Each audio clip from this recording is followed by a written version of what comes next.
जय हिंद दोस्तों।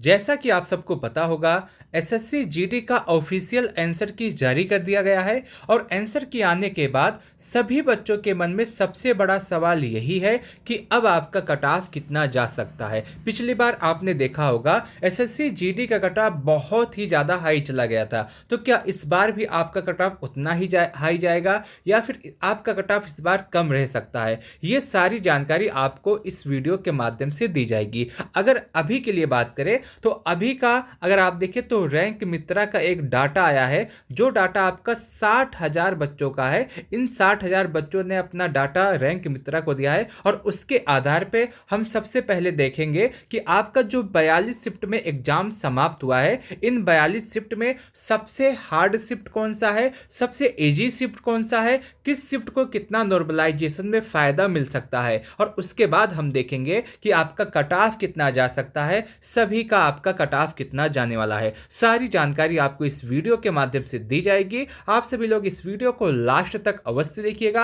आपके मन में कोई भी सवाल हो तो आप लास्ट में पूछ सकते हैं। सबसे पहले हम रैंक मित्रा के डाटा को देखने का प्रयास करेंगे। आपकी स्क्रीन पर जो इस समय डाटा दिख रहा होगा, यह आपका रैंक मित्रा का डाटा है, जहां पे सभी 42 शिफ्ट का डाटा इकट्ठा किया गया है। और इस 42 शिफ्ट में हम सबसे पहले देखेंगे हार्ड शिफ्ट कौन सा है, उसके साथ साथ इजी शिफ्ट कौन सा है। सबसे पहले अगर हम बात करें हार्ड शिफ्ट के विषय में कि आपका जो पूरा 42 शिफ्ट का डाटा है, जो 42 शिफ्ट में आपका एग्जाम हुआ है, इसमें सबसे हार्ड कौन सा शिफ्ट रहा है। अगर आप इसको देखेंगे तो अगर आप देखिए अभी के हिसाब से 60,000 बच्चों के डाटा के हिसाब से आपका जो सबसे ज़्यादा हार्ड शिफ्ट है वो 5 फरवरी का इवनिंग का शिफ्ट है 3 से 4 बजे वाली शिफ्ट है, जिसमें बच्चों का एवरेज स्कोर 79 है, 79.62। और उसके बाद दूसरे नंबर पे जो आपका शिफ्ट आता है वो आपका 12 फरवरी का इवनिंग का शिफ्ट है, जिसमें बच्चों का एवरेज स्कोर 80 बन रहा है।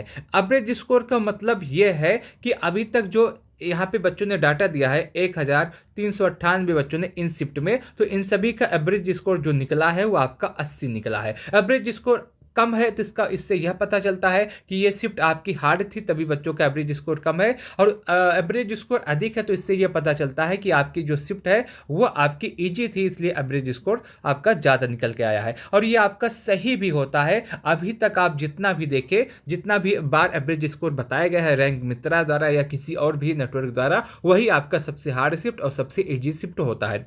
तीसरे नंबर की अगर हम बात करें सबसे हार्ड शिफ्ट में, तो तीसरे नंबर पर आता है 10 फरवरी 2025 का मॉर्निंग का शिफ्ट, जिसमें बच्चों का एवरेज स्कोर 80.61 है। उसके बाद चौथे नंबर पे आता है 13 फरवरी का दोपहर का शिफ्ट, जिसमें बच्चों का एवरेज स्कोर 81.21 है। उसके बाद आता है पांचवें नंबर पे 6 फरवरी 2025 का इवनिंग का शिफ्ट, जिसमें बच्चों का एवरेज स्कोर 81.34 है। छठवें नंबर पे आता है 25 फरवरी का दोपहर का शिफ्ट, जिसमें बच्चों का एवरेज स्कोर 82 है। उसके बाद आता है सातवें नंबर पे आपका 12 फरवरी का मॉर्निंग का शिफ्ट, जिसमें बच्चों का एवरेज स्कोर 82.22 है। उसके बाद आठवें नंबर पे आता है 25 फरवरी 2025 का मॉर्निंग का शिफ्ट, जिसमें बच्चों का एवरेज स्कोर 82 है। ये 8 शिफ्ट ऐसे हैं जो हार्ड कैटेगरी में है, जिनका आपका हार्ड एग्जाम हुआ था, पेपर जिनका हार्ड आया था। तो ये हार्ड शिफ्ट वाले बच्चे हैं 8। अब हम देखते हैं जो इजी शिफ्ट वाले बच्चे हैं वो कौन सा शिफ्ट है जो अभी तक इजी रहा है। तो अगर इजी शिफ्ट की हम बात करें तो नीचे से यह देखना पड़ेगा, और इजी शिफ्ट में सबसे पहला जो आपका इजी शिफ्ट आता है वो 25 फरवरी 2025 का इवनिंग का शिफ्ट है, जिसमें आपका बच्चों का एवरेज स्कोर 99.16 बन रहा है। ये आपका मेरे हिसाब से ये एवरेज स्कोर आपका इजी नहीं है, इजी शिफ्ट या हार्ड शिफ्ट। ये अभी तक जो बच्चों ने डाटा दिया है रैंक मित्रा को, उसके हिसाब से आपका एवरेज निकला है। तो हमको आप कुछ ना कहिएगा। दूसरे नंबर पे जो आपका इजी शिफ्ट आता है वो कौन सा है, तो वो 17 फरवरी का मॉर्निंग का शिफ्ट है, जिसमें बच्चों का एवरेज स्कोर 94.58 बन रहा है। तीसरे नंबर पर सबसे इजी शिफ्ट आता है 11 फरवरी का इवनिंग का शिफ्ट, जिसमें बच्चों का एवरेज स्कोर 93 बन रहा है। उसके बाद चौथे नंबर पे आता है 19 फरवरी का इवनिंग का शिफ्ट, जिसमें बच्चों का एवरेज स्कोर 92 बन रहा है। उसके बाद पांचवें नंबर पे आपका आता है 13 फरवरी का इवनिंग का शिफ्ट, जिसमें बच्चों का एवरेज स्कोर 91 बन रहा है। उसके बाद 6वें नंबर पे सबसे इजी में आता है आपका 6 फरवरी का दोपहर का शिफ्ट, जिसमें बच्चों का एवरेज स्कोर 90 बन रहा है। और 7वें नंबर पे आपका आता है 11 फरवरी का दोपहर का शिफ्ट, जिसमें बच्चों का एवरेज स्कोर 89 बन रहा है। तो ये सभी वो शिफ्ट है जो इजी कैटेगरी में आ रहे हैं, जिनका एग्जाम जो है, पेपर जो है वो इजी आया था। तो आप यहाँ से इसको भी नोट कर सकते हैं। सबसे बड़ा जो सवाल है वो आपका इजी शिफ्ट को लेकर के और हार्ड शिफ्ट को लेकर के जो था वो समाप्त हो गया है। अब दूसरा सबसे बड़ा आप सबके मन में सवाल होगा नॉर्मलाइजेशन को लेकर के, कि आपका जो एग्जाम हुआ है इसमें इस बार कितना नॉर्मलाइजेशन देखने के लिए मिल सकता है। अगर नॉर्मलाइजेशन की बात करें तो अभी तक जो देखा गया है एसएससी जीडी में, उसमें अच्छा खासा नॉर्मलाइजेशन देखने के लिए मिला है। अभी तक आपने देखा होगा तो कम से कम 10 से 12 या फिर 15 नंबर का नॉर्मलाइजेशन होता है। इस बार का जो एग्जाम है इसमें भी कम से कम 10 से 12 नंबर का नॉर्मलाइजेशन देखने के लिए मिल सकता है। जो आपका हार्ड शिफ्ट है उसको इतना नॉर्मलाइजेशन आराम से मिल जाएगा, जो आपका इजी शिफ्ट है उसको हो सकता है इतना नॉर्मलाइजेशन ना मिले। हो सकता है इजी शिफ्ट वाले को आपका 4 से 5 नंबर या फिर 6 नंबर में नॉर्मलाइजेशन मिले, लेकिन जो हार्ड शिफ्ट वाले बच्चे हैं उनको आराम से 10 से 12 नंबर का नॉर्मलाइजेशन में फ़ायदा मिल जाएगा। ये आपका पूरा नॉर्मलाइजेशन का डाटा है, ये अनुमान पर आधारित है। मेरे हिसाब से पिछली बार के जो आंकड़ा है, पिछली बार का जो नॉर्मलाइजेशन है, उन सभी को देखने के बाद यही पता चलता है कि इस बार जो आपका नॉर्मलाइजेशन होगा, हार्ड शिफ्ट वालों को 10 से 12 नंबर का नॉर्मलाइजेशन कम से कम मिलने वाला है। यह आपका नॉर्मलाइजेशन का मामला हुआ। हार्ड शिफ्ट इजी शिफ्ट मैंने आपको बता दिया, 60,000 बच्चों के डाटा के हिसाब से आपका हार्ड शिफ्ट और इजी शिफ्ट कौन सा है। अब सवाल आता है कट ऑफ, कि आपका कट ऑफ कितना जा सकता है। क्या कट ऑफ इस बार हाई जाएगा या फिर आपका कट ऑफ लो जाएगा। देखिए कट ऑफ की अगर हम बात करें, सबसे पहले कट ऑफ को समझने के लिए हमको पेपर का जो लेवल है वो समझना होगा। इस बार का जो आपका पेपर का लेवल था वो पिछली बार की तुलना में आपका हार्ड आया था। इस बार आपका पेपर हार्ड हुआ था। और अगर आप देखिए, कहा जाता है कि इसमें नॉर्मलाइजेशन बहुत ही कम है, बहुत ही मिनिमम है, इसलिए बच्चे सभी सभी प्रश्न करके आते हैं। सभी 80 के 80 प्रश्न करके आते हैं। लेकिन समस्या इस बात की रहती है, समय इतना ज़्यादा कम रहता है आपके एग्जाम में, समय इतना ज़्यादा कम रहता है कि बच्चे आपके जो लास्ट के कुछ प्रश्न होते हैं, 2 4 या 5 या किसी किसी के 10 प्रश्न होते हैं, वो सभी अटेम्प्ट नहीं कर पाते हैं। अटेम्प्ट करते हैं तो जो मन करता है उनका वही क्लिक कर देते हैं,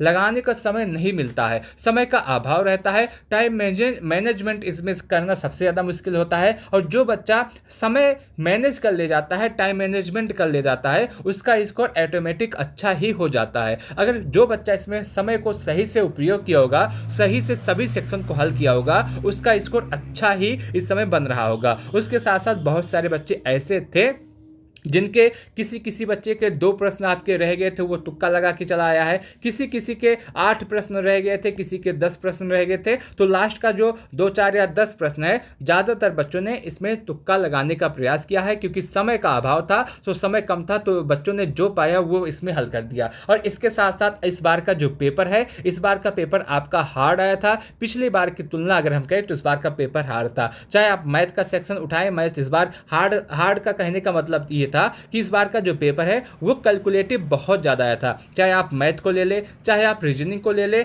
दोनों में कैलकुलेशन इस बार थोड़ा सा ज़्यादा था। वही हिंदी आपकी मॉडरेट थी, हिंदी में बहुत ज़्यादा कठिनाई नहीं थी। हिंदी को बच्चों ने आराम से किया था। लेकिन जीके जीएस का जो प्रश्न था ये आपका हमेशा की तरह इस बार भी था। अब इसके हिसाब से अगर हम कट ऑफ की बात करें, कि इन सभी को एनालिसिस करने के बाद, सभी पहलू को देखने के बाद आपका कट ऑफ कितना हो सकता है। कट ऑफ की बात करें तो सबसे पहले मैं उन राज्यों का कट ऑफ बताना चाहता हूं जहां पे आपका कट ऑफ सबसे ज्यादा जाता है। वो राज्य कौन कौन से हैं जहां पे आपका कट ऑफ सबसे ज्यादा जाता है, हम इसको भी देख लेते हैं। देखिए, सबसे पहले हम उन राज्यों की बात करेंगे जहां पे आपका कट ऑफ सबसे ज़्यादा जाता है। और इन राज्यों में आपके कौन कौन से राज्य आते हैं, तो इन राज्यों में आपके सबसे पहले अगर हम देखें, इन राज्यों में आपका उत्तर प्रदेश आता है, उसके साथ साथ आपका मध्य प्रदेश आता है, उसके साथ साथ आपका राजस्थान आता है, उसके साथ साथ आपका हरियाणा आता है, उसके साथ साथ आपका बिहार आता है, उसके साथ साथ आपका दिल्ली आता है, उसके साथ साथ आपका यूपी आता है। ये सभी ऐसे राज्य हैं जिनका जो कट ऑफ है वो हमेशा से अधिक ही जाता है। इनका कट ऑफ हमेशा से कम नहीं होता, हमेशा अधिक ही जाता है। हम सबसे पहले इन राज्यों के कट ऑफ की बात करते हैं, जिसमें आपका यूपी आएगा, मध्य प्रदेश आएगा, राजस्थान आएगा, हरियाणा आएगा, बिहार आएगा, दिल्ली आएगा और उत्तराखंड आएगा। इन राज्यों में जो आपका इस बार का कट ऑफ हो सकता है वो आपका क्या हो सकता है, कैटेगरी वाइज हम देखते हैं।